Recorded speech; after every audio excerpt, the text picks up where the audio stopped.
Let's ride. Warning, the following video features stunts performed either by professional... Is this toss? What BAM shit does he show? Is this gonna be a Twitch terms possibility? No toss, no toss, no. Okay, good.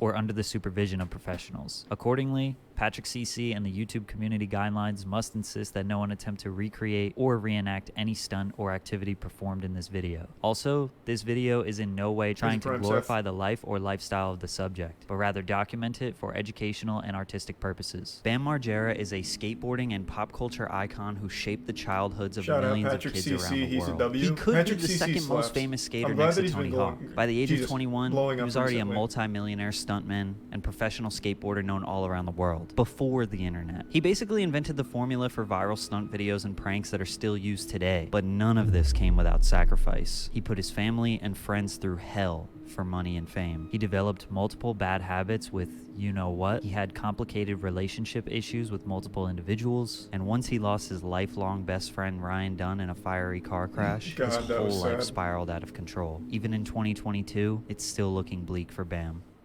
He had a giant camcorder that sat on his shoulder and loved the idea of filming. And his parents never made him do anything. No chores, no responsibilities. It was all fun, all the time. Every weekend, his father would take them to skate spots and skate parks all around Pennsylvania. They would skate all day and watch what they recorded all night. By the time Bam was 10 years old, in 1989, he was known at a local skate park called Cheapskates as a very talented young prodigy. He met Bucky Lasek there, who was an 18-year-old pro skateboarder. He also met his longtime best friend Brendan Novak at this skate park. Bam wanted all his friends in the neighborhood to watch his skate videos, but not all of them thought they were interesting. So he thought it was a good idea to put bloopers and goofy things that he did on camera in the video. He realized the funny moments are what kept people interested in his skate videos, which would end up laying the foundation for basically his whole career. In 1992, at age 13, Bam got sponsored by a local shop called Fairman's. It wasn't anything crazy, they were just getting 2 free boards a month and some wheels. But it was enough to legitimize his skating. Every single day was skateboarding. His parents just let him go.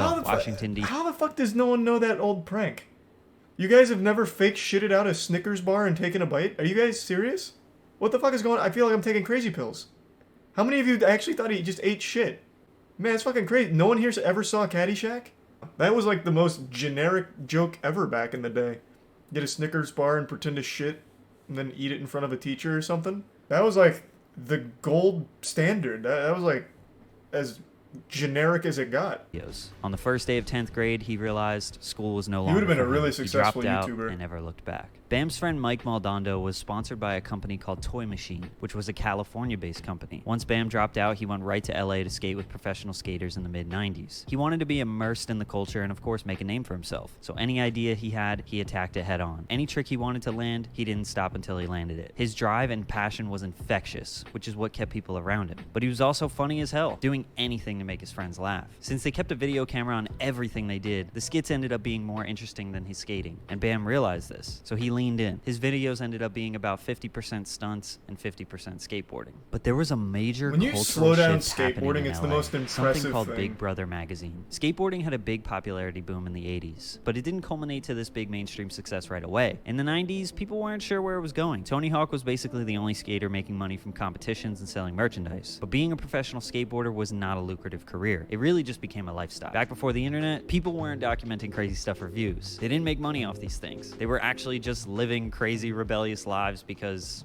that's who they were. In 1996, Jeff Tremaine worked on putting out a Big Brother branded video called which followed the same format as a typical skate video but featured a bit more antics than normal, partying, naked people, and living a reckless lifestyle. The most famous skit was Wee Man painted all blue messing with people on the streets in LA. This video was such a huge success in local skate shops, and they immediately worked on the second one, which was called Number 2. This video was much more organized, way better skating, still depicted the crazy lifestyle but had better skits. Johnny Knoxville made his debut in this video where he performed multiple crazy stunts. The magazine and now both videos ignited a fire in Bam. He was already already doing stuff like this, and now he knew there was a market for it. He knew he can compete and make something of the same caliber. Thus, CKY was born. By the way, double check and make sure you're subscribed. Might as well slap the like button and take a sip of. So his vision for what he wanted to create was easy. He just needed more bodies. Kids in the neighborhood wanted to be in his videos, but they couldn't skate, so they became his stuntmen, trying to impress each other to see who could do the crazier stunt, constantly pushing the limits of what their minds could imagine and torment their bodies could handle. One of the most notable being Ryan Dunn, who would become arguably the whole reason Bam's life fell apart. They spent every day together coming up with crazy ideas that would get laughs out of people. When Bam turned 18 in 1997, he became teammates with Mike Maldonado, getting his first professional sponsorship with Toy Machine. Shortly after came a Thrasher cover, an official part in their video, and he was certified in the skate world. In March of 1999, 20-year-old Bam Margera would do the biggest thing he had ever done. Land Speed presents CKY. God, Finally, CKY all those was videos so of good. Bam and his friends f***ing shit up and skateboarding made it into a production. The song But the way still Bam edited the slapped, film too. was Hell actually View's so their best. forward-thinking because they cut out all the fluff. It was just crazy moment I know after it's a crazy hot take, moment. but It was Hell View's basically their like a best fails song. compilation or a people doing stupid things compilation way before YouTube ever existed. CKY was the name of his brother's band. The video served multiple purposes. It was to promote the music, and it featured a ton of music from his brother's band. It was to show these crazy stunts from his friends, and of course gnarly skate clips to show off Bam skating. Land Speed was the name of a skateboard wheels company, which was owned and distributed by Tum Yeto. Tum Yeto also owned Toy Machine, so Tum Yeto did the distribution for this movie in as many skate shops around the country.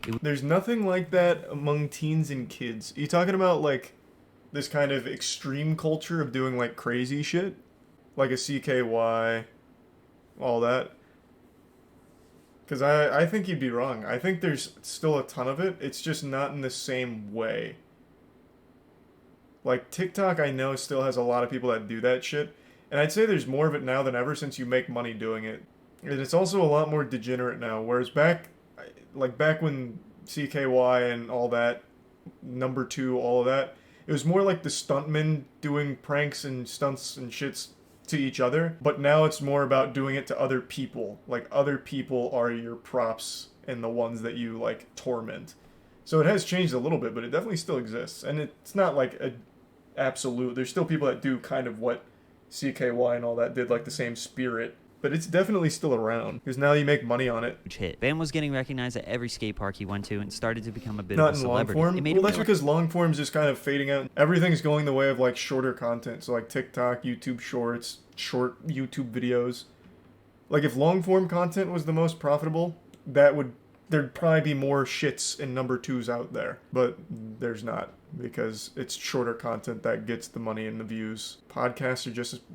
What the fuck does a podcast have to do with like a stunt show or anything?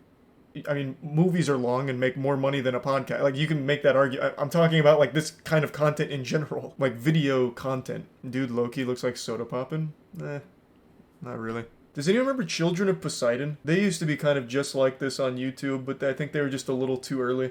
Children of Poseidon got big because they were doing like cactus stunts. So I'm sure you've seen some of their stunts. Yeah, this is one of the guys. Oh, Jaffabel and Friends. They rebranded, I guess. Well, damn. All that shit just got like censored. Like, I mean, I probably couldn't pull up on stream anyway. They're the guys that used to do a lot of like cactus-based stunts. So you've probably seen that viral video they did where one guy just like jumps into a cactus and like rolls around in it. Another guy grabs a cactus as hard as he can for as long as he can. I think the energy's still there. It's just not in the exact same form. It's just shorter form now. So instead of like, I don't remember how long the CKY videos were, but I think they were like 30, 45 minutes or maybe an hour. Instead of it being like that, now it's just like 15, 20 seconds. Realized that he never actually looked into the financial aspects of the film because Bam wasn't making that much money from it, but he was being recognized all over the country. Turns out Todd Swank, owner of Tum Yeto, was ripping off Bam badly. To what degree, we don't know. But we do know that Bam left Toy Machine because of this, got a new distribution company to release the film, which was called VAS. They dropped the Land Speed Presents and actually edited out some clips that included Tum Yeto references. Then when they redistributed the film, Bam got a check from VAS for $1 $1 million. Turns out they Holy sold around shit. 400,000 copies, Holy and shit, that's Tomieto pretty wasn't good. sharing any of the money with BAM. CKY1 That's and not bad. CKY2, which was released in 2000, 1 year later, became cult classics in every high school in America. There was nothing like this that existed anywhere. Sure, the Big Brother movies were pretty rad, but CKY had way more chaos, way better pranks, and way better entertainment. I think they were more popular because it gave off this vibe of like me and my friends just f***ing around town, doing crazy stuff, which is something that I'm sure a lot of kids in the 90s could relate to. It's a lot Whereas of the Big things Brother people films still felt like. this is this crazy LA lifestyle that I'm Just so seeing some crazy separated shit. from that I have no idea and I'll probably never experience. After the monumental success of CKY, Jeff Tremaine, the writer and producer of the Big Brother films, reached out to BAM. He had been covering Johnny Knoxville, Chris Pontius, Wee Man, and Steve-O for a little while now, and he knew they would be the perfect match for the CKY guys. Jeff invited BAM out to LA and introduced him to Knoxville. They brainstormed Probably the early bitch to get foundation for monetized. Jackass, in which Yeah, Tremaine maybe. was going to pitch to his childhood friend Spike Jonze, who was a well-established Hollywood director that began his career in the skateboard world. They spent a few weeks putting together a pilot that would be pitched to the networks, which never got released publicly, so we don't know what stunts they did. We can imagine it was pretty rad. And it turns out MTV ended up picking up the show. They spent the summer picking out what CKY footage to use, and on October 1st, 2000, the first episode aired on MTV, and it was a smash hit. Nothing like this had ever been on TV before. BAM, Johnny Knoxville, Ryan Dunn, Wee Man, Chris Pontius would do anything. Any stunt, anything that would cause serious pain. Nothing was off limits. Within 2 weeks, the ratings were higher than any MTV show in history. That same feeling kids around the country got from the CKY videos was now amplified by millions all over the world. BAM's whole life changed. Was the Butterbean In the one in blink of an eye, Jackass he 1 was or suddenly 2? the king of Actually, it might Westchester. be in the Everyone 3. wanted to be friends with him once they saw he was on TV. Which one It was was reported Butterbean? by Steve-O that the early days of Jackass, stuntmen would get was between one? $200 to $500 per stunt. He's a good So some MTV Smurf. was raking in millions, and the guys weren't. And the But BAM resub. was. He was still making a killer amount Sure. of money from the CKY videos. By 2002, they released 4 CKY movies and different box sets, which would go on to sell over 1 million copies. So if the DVDs were Fucking $10, crazy. which was cheap at the time, that's about $10 million. BAM was driving around in brand new cars while Steve-O was doing stunts for $300. Paramount Pictures decided to make a budget for the Jackass movie in light of all the TV success. In October 2002, Jackass the movie hit theaters. Though controversial, the film had a budget of about $5 million and grossed $79 million worldwide in its first week. It Yeah, was it's safe pretty to say solid. this was a massive hit. We don't know what types of deals were negotiated. I believe Johnny Knoxville made the most since he was producer, but I think it's safe to say the money was rolling in for BAM. MTV, of course, needed a spin-off for Jackass Easy after it resub was all done day. airing on TV, so they offered one show to BAM called Viva La BAM and one show to Steve-O and Chris Pontius called Wild Boys. Viva La BAM was basically a show about BAM and his friends doing stunts, skating, and traveling the world. There was also an ongoing theme in the show where BAM would absolutely terrorize his parents as well as destroy their house. That Luckily, looks in awful. season 2, I don't he remember that. purchased What the Castle fuck? BAM in Westchester, Pennsylvania, which would basically become a Hey, Dad, I'm gonna 14 beat the shit out of you for adult this stunt. amusement park. BAM was Okay, given a buckle budget down. of $300,000 per episode, in which he would keep about $40,000. I believe the show ran for about 60 episodes, so yeah. Millions of dollars. He did a full Civil War reenactment. Absolutely anything he wanted to do, MTV was willing to pay for it. A lot of the times they even told him That's his exactly ideas what they weren't did for crazy Rob enough. Dyrdek. MTV didn't realize how long it would take for skaters to land their tricks. So it wasn't really worth their time to sit there for hours while Think someone is Prime trying a Bill. skate trick only for them to land it and it takes 5 seconds of the show. So they kind of forced him to stop skating. At this point, he stopped fulfilling his duties as a sponsored skater and his whole life became, how can I cause absolute chaos from the moment I wake up until I everyone remember, goes to like, sleep that for the kinda next shit. 3 I don't years. remember Up him just, until like, this beating point, him. Bam actually stayed clear of drugs and alcohol. He maintained a I remember sober the life plunger. and was motivated by just having fun with his friends and, of course, making money. What did you guys play? Shuffleboard, like, but this little cool style, like, table shuffleboard. Yeah, like with the sand on it. Yeah, Nice. cool. Was it like really Texas themed? Did you use spittoons instead of like the chips? We did actually. It was Yeah. pretty crazy. We had to spit as far as we It was could. wild. Yeah. Yeah. That's why I was so good at it. That sounds cool. He just tolerated a better trajectory. Yeah. Charlie's like, get the fuck Yeah. out. Good night. I'm fine. Charlie's You are good. always welcome in my abode. Oh, I appreciate that's it. cute. It was so nice. Mm-hmm. Alright, Charlie, breakfast is at 9, Okay. so she's gonna come pick us up a little bit before 9. Yeah, so stream until And- 9. And we're gonna go ATVing. With so wear somebody- that wear like shoes that Somebody Okay. said to ask Matt about Diet Coke. Yo, do you like that Coke? I do. That's fucked up. I didn't Man. think Diet Coke. That was I think the whole aftertaste is nasty. Yeah, that's fucked up. skateboards. He was in every Tony Hawk Pro Skater game, including Well, that one one looks where a he lot was better. on the cover. He was in commercials, selling more You watch skateboards Viva than La Bam, Tony right? Hawk through Well, back in Element. the At day, one point, Bam was selling Bam was the guy 40,000 to beat. skateboards Yep. per month, and Tony Hawk was selling about 13,000. Because Bam would make merch and make his skateboards be pink, which wasn't really done before, so all his female fans would just buy the board and hang it up on their wall. Badass skateboarder, so if he showed up at a park rusty and sucking, he would look terrible in front of everyone. And he let that get to his head, which resulted in him just abandoning the sport. Luckily, Jackass got picked up for another movie Thanks to and the filming began for Prime, that. Elite, Jackass Part and 2 Piggy came out in and the Resub 2006 brother. and of course was a huge success. $86 million in the box office worldwide first week. Bam wanted the party back in his life, so he pitched another show called Bam's Unholy Union, which was a show about planning his wedding with I his now vaguely remember ex-wife, that, and it Missy was Rothstein. trash, The right? show Fucking was flop, basically dude. I Viva La thought Bam, so. pranks, skits, shit I up, actually but watched with the another same side where documentary. his wife Did and you? mother Yeah. April were planning the Patrick wedding. CC His does good relationship work. with MTV would end during season 1 because they wanted him to get his wife pregnant so they could have a plot for season 2. Bam freaked out on them for wanting him to bring a literal human in the world just for financial gain. So in mid-2007, Bam was 28 That's the and had no game. more daily chaos in his life. Well, technically. He basically kept living the Viva La Bam lifestyle, except he wasn't getting paid for it. Random He people gets would some show up to kush Castle Bam to hang and out, get drunk, Spangler. and party. And if Bam was My out of hat's up there, town, totally. traveling for business, or in Europe, people would just throw parties at his house. He was very liberal with the gate code, so everyone knew it. Plus, the county and the town and all the cops in Westchester knew about his Sounds awful. craziness after them filming the show for 5-6 years at this point. So it wasn't weird to have 100 people partying at his place. He filmed an indie movie called Where the F is Santa, which was basically an extended Bam's Unholy Union episode with pranks and all the same nonsense that he had been doing for over a decade. Not sure what the success was for this film, but it was clear that Bam could not move on from the life that he He's a had. paleo. He wanted to just keep doing another movie And or yeah, another the show sidekick. that consisted of the same chaos and rebelliousness that ensued since he was 20. He managed to just- land yeah, another I TV didn't show know on that Spike existed. TV called Bam's World Domination, I a don't show remember with that him one and Ryan either. Dunn, which That's aired on Spike wild. for one episode, one evening at 11:30 p.m. on a Wednesday, which happened Were to you be about to say Tuesday. you watched it?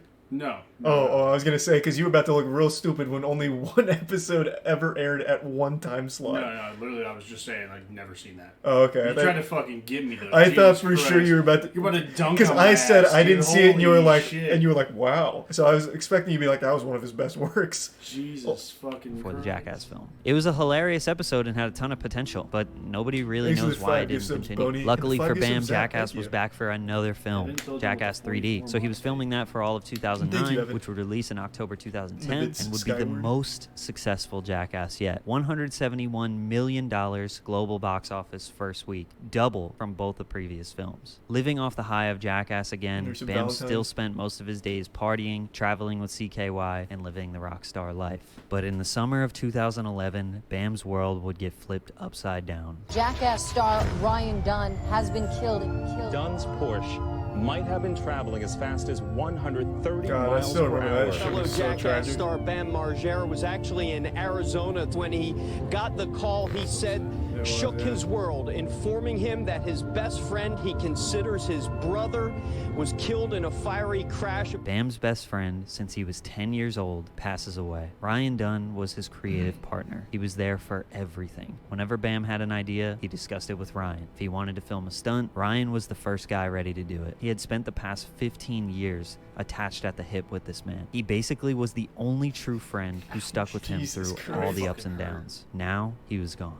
This would be the beginning of the downward spiral that Bam still has not figured out to this day. Bam did a lot of press immediately after Ryan died. I guess he felt the need to talk about it, like he needed to get something off of his chest. He was doing radio interviews and podcasts like a week after Ryan passed. Oh, I He didn't also remember made some that. public appearances in 2011 where he seemed to be okay, but these days were dark for him. He would lock himself in his basement just watching old footage of him and Dunn, getting drunk, and not talking to anyone for weeks at a time once again. But he did get married to his current wife, Nicole Boyd, which I suppose was good that he had some type of stability. And after 2 years he of do getting that? drunk, doing I rock was gonna ask a question. Is that still his current wife? He said current wife, but like even to this day, this I is February. wonder because she's not helping him stay on the rails. I was going to say every clip I've seen with the two of them seems fucking awful.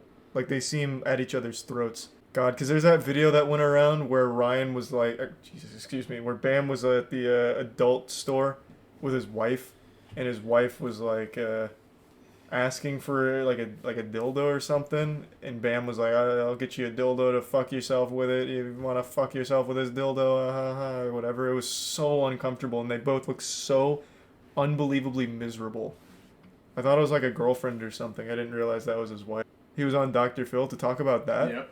That was a fucking episode. I remember that. Like a recent one?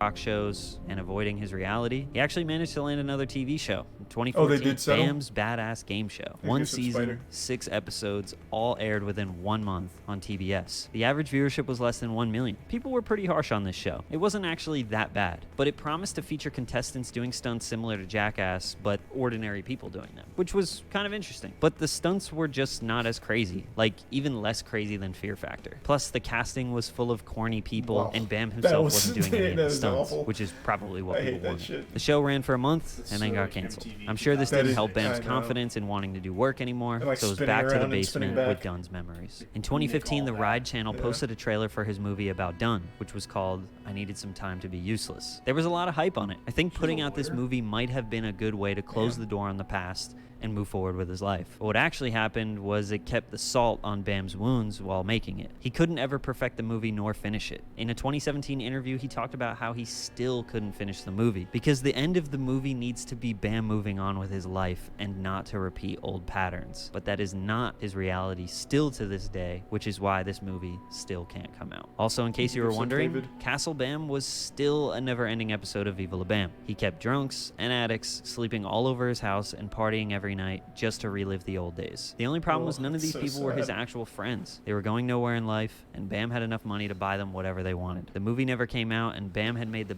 best decision of his life sometime in 2016. He was finally fed up with the way he was living and the way he looked. He moved to Estonia with his wife, left everyone he knew back at the castle, and spent 6 months there losing weight and getting healthy. He then moved to Barcelona where he was going to learn how to skate again. At this point, Bam had barely even skated for the past 10 years. He had to relearn everything, and he couldn't be drunk while he was doing this either. He remained sober for about a year while relearning his first passion. Keep in mind, at this point he's 38, so he wasn't going to be as good as his 20-year-old self. There were some tricks he was just not going to be able to ever do again. In 2017, he moved back to the States and did a lot of press. He seemed to be in great spirits. He seemed to be sober. He was skateboarding again, and it was looking like Bam closed the book on the past. His mother, April, had the idea of putting Castle Bam on Airbnb while he was in Europe, so she spent the That's a whole smart year idea. getting it ready to put it on the rental market. It was a huge hit immediately, and she got it booked for about a whole year straight. Bam didn't love the idea, but once it became successful, he was okay with it. At the end of 2017, Phoenix Margera was born, which was his Damn, first what child. happened? How did So it now go he so was back wrong, in though? Westchester with a new home, a new child, and a fresh outlook on life.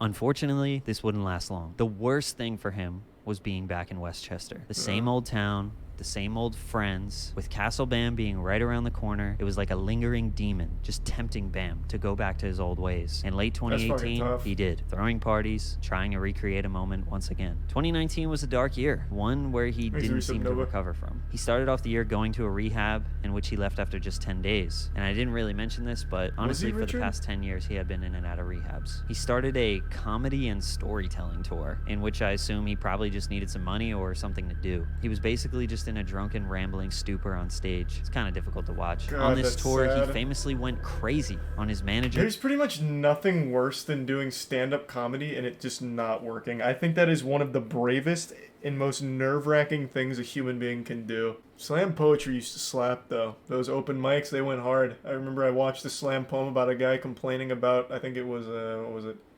Syrup or some shit? I don't know. Slam poetry used to go nutty, though. And his wife, because they showed up to one of the comedy shows 2 hours early and nobody was there. Obviously, this freak out was unjustified, Is there and his some- outrage most likely came from the drugs and alcohol. His longtime friend and heroin addict, Brendan Novak, told the story of Bam taking care of him for years, making him get sober, and everything he did to stop him from doing. But now the roles are reversed. Brandon is sober and getting his life together, and Bam is the one who can't stop. I also haven't mentioned this at all, but Bam has an unhealthy relationship with Instagram. Yep. He basically He needs- posts all he has facets to of his delete life on there Instagram. since 2012. You can tell when Bam is going through a rough time just based on what he posts on there. The comment section is constantly filled with people begging him to get help or begging him to stay sober. I could make a 3-hour video on just his Instagram. Summer of 2019, he claimed he was fed up with living the way he was, and the only person that could help him was Dr. Phil. Dr. Phil. Did get on Dr. Phil, but it was was pretty pathetic. It was evident that he was a spoiled kid who got everything he wanted in life. Yeah, he did work hard, but his parents never told him no. Nobody ever told him no. He never grew up, and truthfully, he didn't want to. His parents have been managing his life literally since he was born. He attended another rehab in 2019, and this is where Jeff Tremaine approached him about Jackass Forever. Jeff made him sign a wellness agreement basically stating that he would remain off drugs and alcohol during the filming of the new movie. Bam agreed and signed the papers. Although he wasn't cured after rehab and Dr. Phil, it seems like the Jackass team was committed to keeping him sober, and Bam probably wanted the $5 million salary from the movie, so he held it together to get around them. But in the beginning of 2021, he was fired from the film. Bam allegedly was on a road trip and took an Adderall, which was a drug that he was prescribed, yet also addicted to for many years. I've been on Adderall for 13 years, 2 a day at 20 milligrams, and they don't want me to take it anymore, and I found myself sleeping all day. Well, I found a loose one in my car on my road trip, and I took it. He had to go to an urgent care that day to fulfill Jackass requirements and take a drug test, but he knew he would fail. He skipped the test and checked himself into a Florida rehab instead, but this wasn't good enough. He broke the wellness agreement, so he was fired. Bam's response was in a now deleted rant on Instagram. I remember this one. Who cares if I'm drunk as hell or not anymore? One of his main arguments was that Jackass was always filmed while the guys were drunk and on drugs, so why is now any different? He doesn't seem to understand that now they are all much older, in their 40s, and it's time to grow up. Jackass coming back means the new gimmick is that a bunch of old guys are doing stunts, not crazy 20-year-olds. Well, They're making the film for the money and nostalgia. I think Chris Pontius looked like he didn't fucking age at all. The guy's nuts. Yeah, that guy actually looked the same goddamn age. Johnny Knoxville, though, he was looking like Father Time. It's really unclear how his year was going after this. When times are rough, he deletes all the comments from his Instagram and posts throwback pictures. That's usually a sign that he has his phone taken away. He did file a lawsuit against Paramount, Jeff Tremaine, Johnny Knoxville, and many others associated with the film, claiming that he was forced to sign this wellness agreement that led to psychological torture, and that they fired him to steal his creative input and save money on the film. Jackass was once 50% CKY members and 50% Big Brother LA members. Now almost nobody from CKY are on the film. After the lawsuit and the antics in the beginning of 2021, he did a little bit of skating with Thrasher and even collaborated with Danny Duncan. But for the past 6 months or so, his Instagram has just been a bunch of throwback photos with the comments turned off. His wife recently filed for full custody of his child, but not a divorce, which I don't really know why or what that even means for their relationship. The internet just went out again. I hate when that happens. It's so frustrating for no reason. It lasted literally 2 seconds.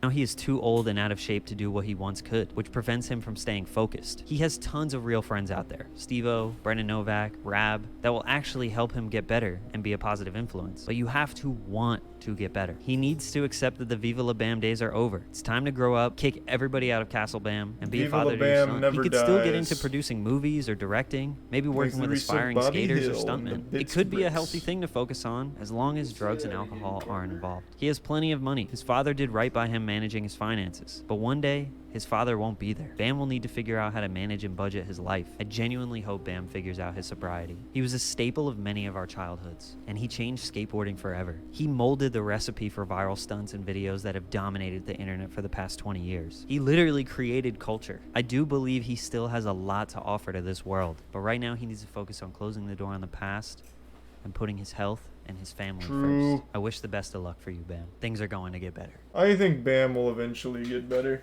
I think all he needs to do is get addicted to something less bad, like League of Legends or Yu-Gi-Oh cards. True. Mm-hmm. Replace an addiction with a less severe addiction.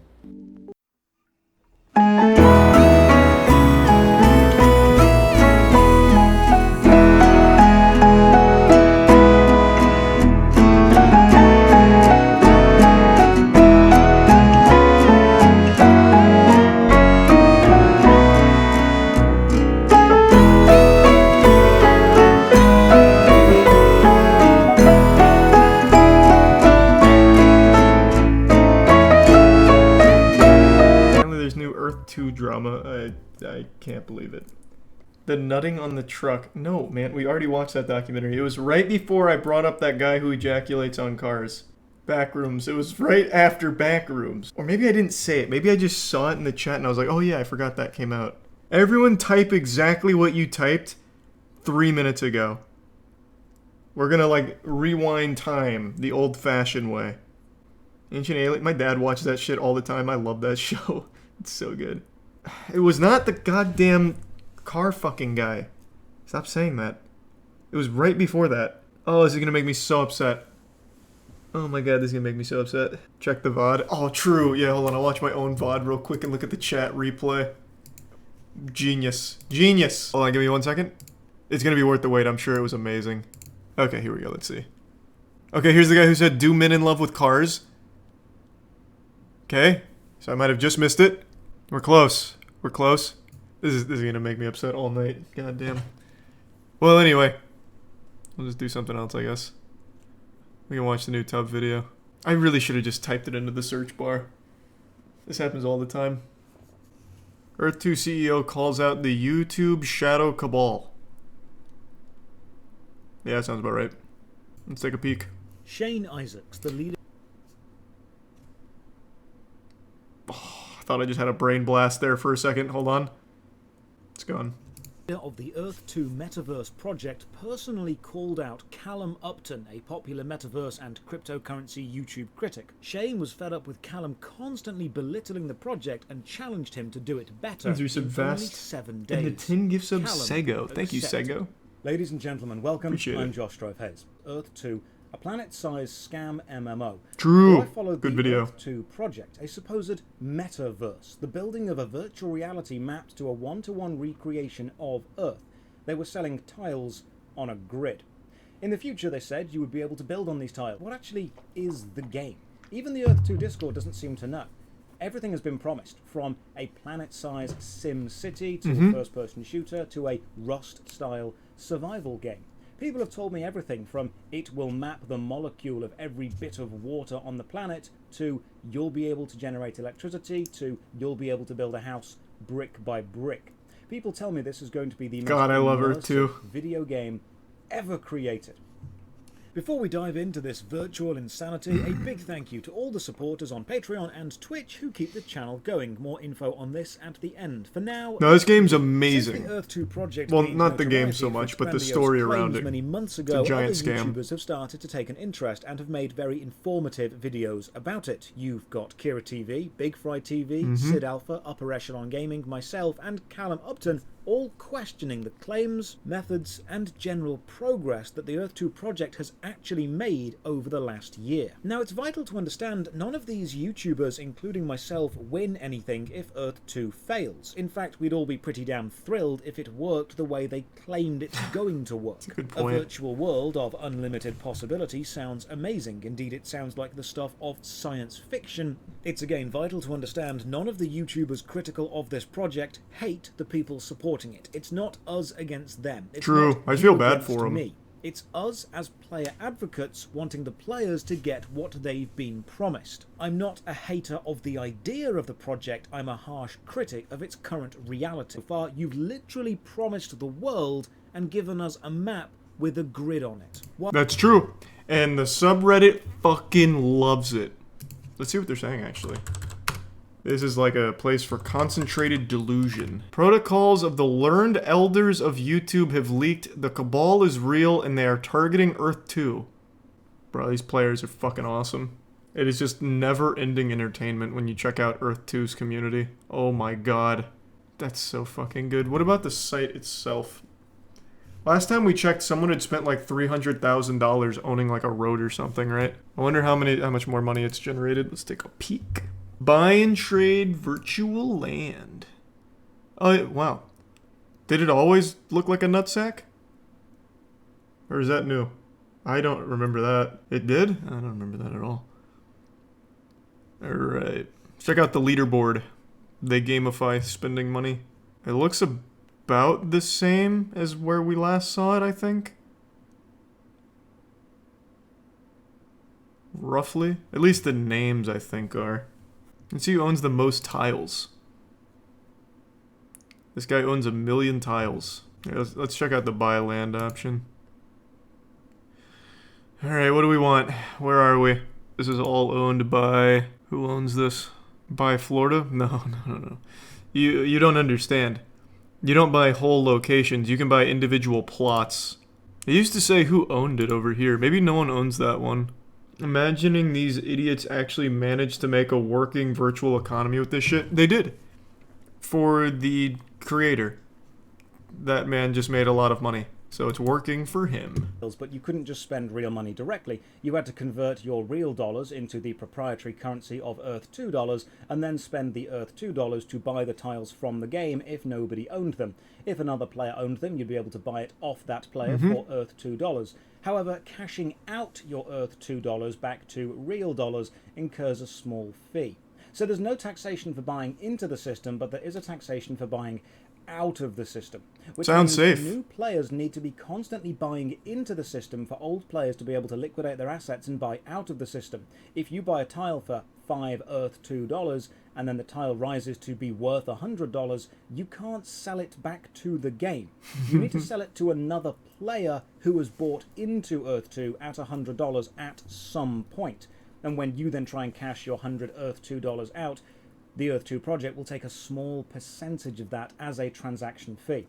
This means the system will always have more money paid into it than out of it. Meaning right now, it's more like a financial institution and less like an actual game. God damn right. Generate some form of resources. As of yet, The there's Earth nothing to sequel actually that I wanted. do with these resources as far as gameplay goes. Earth 2 fans will say, you can trade them, you can build hollow buildings, you can add jewels to increase resource regeneration. Just building up a vast amount of resources which currently do nothing, that's not gameplay. There is talk of... But it's a Earth big 2 number, eventually and that's becoming a cool. It's like cryptocurrency, RuneScape. But currently, it's just a big Just trading watch a game number go with no up real for your goal. skilling. So the project has promised the world, quite literally, and so far not actually given that much. Recently, they did release a developer blog on how you can change the colours of some of the buildings. That's it. That's the update. They boast of their proprietary shading technology, which allows you to change the colour, and in their... That's amazing. Wait, that's fucking crazy. Maybe this project has a chance. In Command & Conquer... Maybe I was too quick to judge. And tank. Where the fuck is it? This is the Earth 2 wizard? What? So what happens?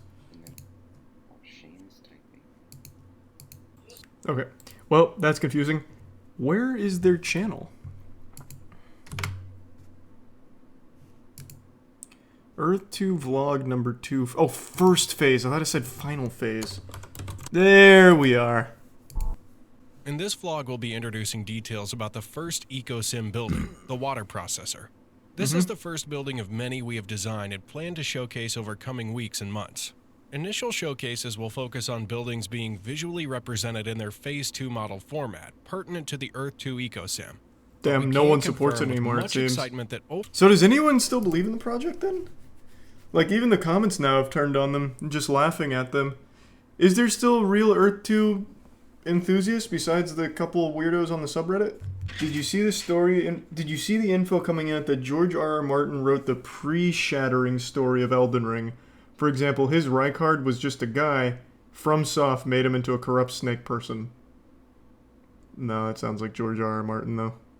Their Discord is crazy? Okay, so they do still have some believers. Words, as far as Earth 2 is concerned, there's only so many times you can zoom in and out on a gridded map of Earth before it starts to get a little bit dull. But they have showed us some gameplay before. Remember the physics demo that showed a car driving I remember around that. the virtual world? Surely that's playable at least. They called it their own tech and everything. But hang on, that video has, for some reason, been removed from their official YouTube channel. Why would you remove a video of the only gameplay element you've actually shown so far unless it wasn't actually in the game? All the criticisms recently... Oh, that sounds like a conspiracy. Isaacs, the CEO of Earth 2, clearly reached boiling point. In a recent devlog, Earth 2 showed off the new biome tech, and Callum Upton made a video stating he could probably have made that tech in about 30 minutes. So Shane responded and called Callum out personally via both tweet and YouTube video.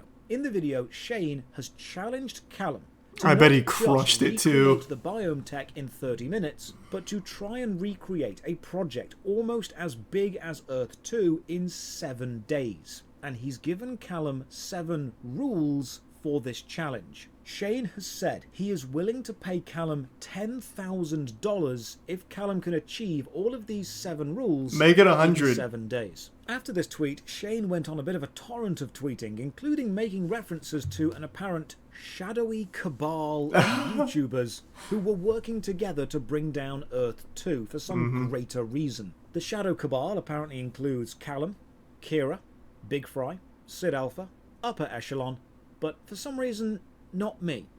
And I'm not going to lie, Man, that's fucked up. I was kind of upset at being left out. This tweet and video challenge from Shane to Callum is, in my opinion, a major mistake by Shane, because no matter what the outcome of this, there is no way this looks positive to anyone who wasn't already invested in Earth 2. Yes, the hardcore Earth 2 fanboys are going to say this is a genius move by Daddy Shane, but anyone looking in is going to see it. Is there any hardcore fanboys, if Callum though? does hit all 7 requirements for this challenge, he's proven that one dude in his room can achieve as much as almost a 60-person team can over 3 years with millions of pounds of funding. If Callum only hits There's no way they have a 3 out of 60-person these team. 7 rules, it's still showing that a vast amount of progress can be made by one guy in under a week. If you want us all to shut up about how your project isn't delivering what it's promising, you don't need to make us do better, you need to just deliver what you promise. If your way of dealing with critics is shouting, well, you do better, eventually one of them will. So let's have a look at these that's 7 profound. rules that Callum has been True. given. Create a world That was a cool line. 774,000 meters by 774,000 meters. I'm going to assume what he means is the player character is a 1-to-1 scale with a human, so we're looking at a virtual world like Red Dead Redemption or Elden Ring. A square map 774,000 meters by Elden Ring. 774,000 I just love to meters hear would be Elden Ring about being spoken about. 599,000 square kilometers. To put this into perspective, one of the biggest virtual game worlds ever made on a flat map was the Elder Scrolls Daggerfall, and that has an area of roughly 209,000 square kilometers. Now, to help visualize that, here is a picture of the Daggerfall map with the entirety of the Skyrim map laid over it. That small square, that's literally all of Skyrim. Rule 3. Utilize a base height map with 32-meter sample distance. Any other map spanning over the whole terrain is not allowed. No global color map, no global normal map, no curvature map. We worked all of that out using our own tech based on height map data alone. So I'm not super technical, but I imagine this meaning use actual satellite data of the real Earth to track elevation within 32 meters. Don't just use generic landscape maps. You can easily just do this by taking Google Earth and putting a grid on it. Virtual world, it should Challenge be complete. Like you're walking around Fuck your that rules. It's the actual same place thing. geographically. Then the Don't only thing you just have to put a code big is how to canyon buy in the and say tiles it's the Grand off that Canyon. grid. It has to actually Game. follow the route of the real Grand Canyon using a real map. Rule 4. The compressed height map has to be streamed from the disk, uncompressed in the background on the CPU with multi-threading, and the rest has to be done in the shader on the GPU, deriving things like curvature, normal, colors, etc. as we have done. If your game is playing at 60 frames a second and everything is super responsive, you don't really care how it's doing that. As long as my PC isn't going to blow Not true, up that's all melt, I think about. I'm fine. So rule 4 seems a little bit odd. Rule 5. I want to, so I'm going to skip a little bit because this guy is clearly unhinged with these rules, trying to make it as convoluted as possible. Did Callum succeed? Delivering, not get into a petty squabble with a YouTuber. Remember when the Dream World scandal? Oh, another good one. I tried to show you the truth of that. Callum reported on that as well. And someone said to Callum, if you think you can do better, do better. So he did. He started a parody development game called Nightmare World. There's a Discord about how it's going. I've seen alpha footage of the game. It's not pretty, but it's playable. The crafting system's actually quite nice. And then when Callum was streaming Marbles on stream to hundreds of people on Twitch, he reached out to the Marbles team and said, hey, can I have a streamer Marble? And they replied, unfortunately not. So Callum rebuilt a Marbles game, added Twitch integration, and streamed that instead. Wait, that's fucking awesome. It wasn't pretty, but it worked. Physically, it was a playable game. If I had a pound every time Callum made a game Piranhas in the resub. I'd have £2. Limiter? Which isn't a lot, but it is strange it happened twice. Callum put out a video yesterday showing his progress in this challenge. Now, before we analyse it here, please do me a favour, go and subscribe to Callum's channel. God, that's He's so put awesome. hours of sleepless nights into this, and there's a special cameo from me in his video. He's a player-focused YouTuber, and he advocates for developer honesty. If we're going to critique his video here, Game dev out of you spite. to have watched it on his channel as well. So now the big reveal. Did Callum meet all 7 requirements in 7 days? Let's find out. Callum did indeed show footage of an absolutely massive map, far larger than Rule 1 required, with rising water levels, loading quickly, and moving the camera extremely fast. Easy. He showed a similar Speedrun. style building to the one that Earth 2 showed. Well, Thanks for your Callum Margera. actually showed 20, all dynamically switching colours every second. He showed a massive virtual space, which, given enough developer time, could probably become a game. And he did indeed create this in under a week. So did Callum complete the challenge?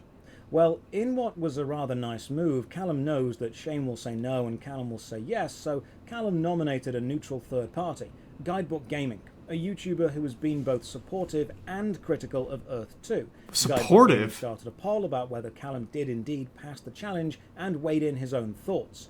In Guidebook Gaming's opinion, Callum did match all 7 points and should be paid out, but Shane has already explained why that won't be happening and tells people to wait for Shane's update video where he points out all the mistakes that Callum made. Beyond That sounds about right. Remember that Callum didn't create the financial back end of the game. He hasn't created a buy-in system or a sell system. He hasn't partnered up with major banks or credit card companies to allow people to withdraw Are their they funds. actually He hasn't focused partnered on with them? monetization. He's just focused on creation of a virtual world. Thanks for your sub abstract. And that's where the gameplay is going to be. That's the foundation of the actual game, not the financial aspect of it. They know what they're doing. It's I super smart. They're sat just in the Earth earning 2 money from Discord idiots. watching the It's live fucking great. commentary of- I've said before that some of the more toxic positivity elements of Earth 2 and its rabid supporters come across as more Oh of my a cult God. and less of a collective of video game players or enjoyers. This Callum definitely Hudson- seems like a cult. Holy shit, I've been reading some of these. The delusion is nuts. No need to give this Callum douchebag more attention and importance. He is basically nothing. Meanwhile, Callum created the actual Earth 2 game in under a week. He just didn't include the financial system to take Last Soul's money. If I can't just give money away, then this dude sucks. I can't even say it's brainwashing, though. Like, these are people that just genuinely want to feel like they're in the start of something huge. This is the next Bitcoin. This is the next Axie Infinity. The one that just got hacked for 600 million. So they brainwashed themselves. It's not like Earth 2's done it for them. They just created the absolute bare minimum, and people flock to it just to lose money. They all just assume that at some point it's coming back and they'll make money. A phenomenon I've only ever seen in the crypto world. Like, I remember when my parents first got into the stock market. I'll actually never forget it, because it was right before, what was it, the 2008 crash of everything. So they had just got in, they put a little bit of money in, and they lost all of it. And they were fucking devastated. And they have never touched it since. And they never will. They have sworn off it. But meanwhile, these crypto bros and people who keep getting scammed by NFTs keep fucking doing it. They keep doing it. Just can't accept that they're actually just losing money. It's crazy. If Earth 2 could truly do what they claim within Thanks a to Prime realistic John time Sora. frame, they wouldn't need their Resub like CEO AI. putting time aside to get involved with YouTube drama. They just need to show what they've made. Imagine the headline, multi-millionaire CEO of Metaverse Financial System Earth 2 gets into YouTube dissing match with British guy. It doesn't exactly paint Is that the true, company or Imagine? the Send me an project email. in a good light. No That sounds matter cool. who was correct, you look petty. I've said multiple times, this isn't you versus me. It's not tribal warfare. Good point, it's whatever Corfin. the players Way to save her. need to get them to the game they are promised. There's no ego here, but this is turning it into tribal warfare, and it's not going to work well for you. You've asked people to pick a side, and you've asked them to pick between plucky young developer trying their best in their own room looking out for the players, and multi-millionaire CEO attempting to literally create a second Earth and sell you the ability Thanks to to Prime exist Pharaoh. within it. Who do you think the average gamer is going to support? You are the villain in a young adult sci-fi novel. You claim to be making the next Matrix, but you have clearly forgotten the Matrix was the bad thing in the film. After the video, Shane, if you want to shut us up, the critics of Earth 2, all you need to do is show us that you can do what you say you can do. As gamers, we're tired of being promised. That's so things reasonable, when the game too. comes out, those things just aren't there. Shane has Like, gone how on does record to say that how does the actual Brain Dead Discord disagree with that? Like, no, Shane has a right not to show us the game that we're wasting our money on. Shane doesn't have to show us anything. We'll continue to just keep giving money to something that we don't even know if it exists or not. This is outrageous to say that he needs to show us what he's working on, that we're investing in. Like, how can you possibly take a different side as someone who's actively putting money into something that you can't see? If this were a scam, I would certainly not care at all about what other YouTubers publish or say in their videos. I would wear it. How? Why? How does that somehow, like, prove any innocence at all? This is a scam, and you do care. And the reason you care is because as more people call it out as a scam, you make less money in it. Like, it's super basic stuff here, Shane. I have the E2 community as well, and I decided to make a stance. Why would I do that if it were a scam? Why would I bring more attention to this project? Because more people buy into it for no reason. Look at the Squid Game token. People are still putting money into that after the creators came out and rugged it. And even laughed about rugging it. People still put money into it after it. People flock to scams all of a sudden in this crypto community. It's very obvious why you wouldn't want, or why you would make a stand, rather. It's super basic. This is exactly that Twitter energy of, my 4-year-old son just came up to me and said, "We need to do something about the war in Ukraine, Mom." And I said, "What do you want to do?" And he said, "I want us to go over there and save everyone. I'm so proud of my 4-year-old son." Like, just actual nonsense that never fucking happened. You're telling me this dude's daughter, I'm imagining is kind of young, he says his youngest daughter, comes to him in tears after watching a Josh video criticizing Earth 2. Dad, how dare this guy ask you to show them the game? How dare he? This fiend, this heathen. Dad, don't do it. Don't give in to the pressure. Oh my god, Dad. His youngest daughter is 24. God, that's even more pathetic then. You're telling me a 24-year-old daughter is still living with her multi-millionaire father and crying when someone says that he's a scammer? I'd have more respect for the fake story if his daughter was 5 years old. Show us this proprietary tech that you've created. Just show us the game. Hide it behind big fancy words. Use simple words that simple dummy YouTubers can understand, and I'll look at it and say, yeah, that's impressive. Another massive thank you to all the supporters on Twitch and God, Patreon Earth 2 is who the keep gift that this keeps on channel giving, going. man. Woof. 1 week ago, I put out a video critiquing Earth 2's first devlog. Whoa, that's In this devlog, Earth 2 that energy used a lot sword's really of technobabble and a lot of flowery language to describe the very basic things that every game developer uses. Now, keep this in mind as it will be very important later. In response to my video, Shane Isaac, CEO of Earth 2, challenged me publicly to stand by what I said in my video. Therefore, Callum, He kind of looks like Jablinski Games. to do just that. Go right ahead and do it. I personally stand by my developers and their ability and their integrity, and I'm willing to fund this. So we know challenge how it $10,000 ends. He to did yourself. succeed. This But is how your did Shane chance say to that he go failed? back on our face, Callum, and prove to all your followers that you spoke the truth in your video. So we did see him succeed, which is this here. So here you see on screen that I also recreated that.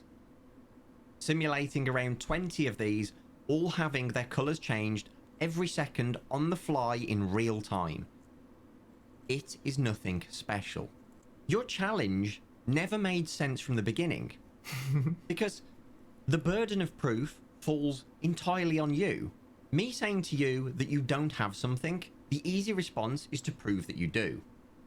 If you have it, that's a 30-second job, right? But instead, you requested that for me to prove that you don't have something, I make the thing that you said you had, which doesn't prove the initial point, Shane. The burden of proof falls solely on you. Now, I would actually like to set you a challenge, Shane. All of those 7 points that you have requested that I prove, I want you to prove that you've done it. Oh, One, because you slapping the already claim meat you have. down. And two, because the challenge is already unfair from the beginning if you haven't, right? Because after all, I'm mimicking what you have done. And I have. But there's no proof that you've done it. And last of all, Shane, if you decide that you're not going to be a man of your word and you're not going to pay up the bounty for the challenge that I did in fact complete, and you're not going to pay the 10k, well, there's a good opportunity for the other metaverses here. Because if you don't stick to your word, this project that I've thrown together in 7 days is now for sale to any other metaverse except Earth 2 for the small price of $10,000. This guy's fucking awesome. That's galaxy brain. That is actual galaxy brain. I am once again reinvested in this Earth 2 shit. I cannot wait to see Shane's response video. Is he gonna post it on the Earth 2 channel? I imagine, because it's kind of his diary. Yeah, we watched a lot of the Earth 2 shit like 8 months ago. And it looks like it's in the exact same spot as it was 8 months ago. Which is amazing. And sounds about right. The God of War video? Yeah, here. Since you brought up stand-up earlier, have you heard the rapper T.I. is doing stand-up? If you can call it stand-up. The only thing I've seen from T.I.'s stand-up is he got mad when a girl made fun of him. So he went on, like, he went up to her and tried to, like, rip the mic out of her hand. It's not really stand-up. He goes there to get offended and mad. Did you hear about Quantum? Oh yeah, this will be interesting to you as well, Caleb. Quantum TV is threatening Ackman's mom. Yeah, it was pretty intense. That man is not well. Thanks to resub potato and the gift sub potato. That's a different one. Back-to-back potatoes, nice. Yeah, Ackman should really pull the trigger on a lawsuit. I absolutely think he should be taking Quantum TV to court. That's legitimate stalking and harassment. That's so fucking creepy, dude. All over him having a horrible opinion that people made fun of. You can't do that. Yeah, but why? Has anyone ever asked? Because the Johnny Depp Amber Turd case has been, like, completely broadcast top to bottom, pretty much. So why not me? I'll go there as a member of the press, and we'll have some fun. Sounds like a good way of getting contempt of court, but it'd still be, like, quite the ride, I'd think. I agree. Anime as fuck. Well, I'm glad that it looks significantly less Disney. Kingdom Hearts 3 was fucking miserable. The script probably had the word heart in it, and darkness and light. The three of those probably about 50,000 times. It probably made up 80% of the dialogue.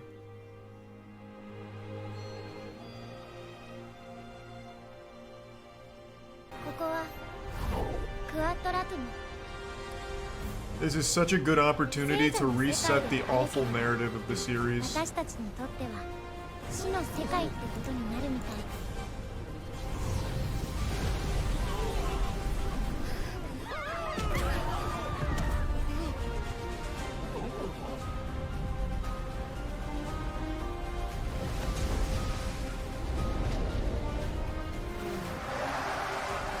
They're not resetting it.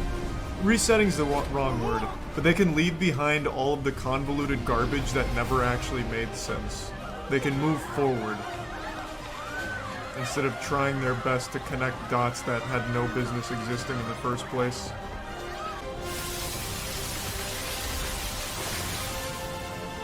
But yeah, this seems a lot more Final Fantasy based as opposed to Disney baby mode based.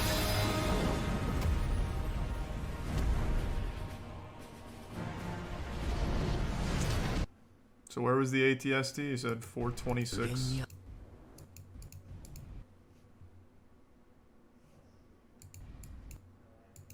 I didn't see it.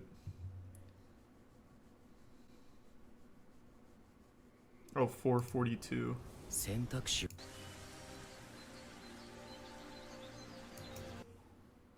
Did I miss it again? This planet is what people are saying is from Star Wars.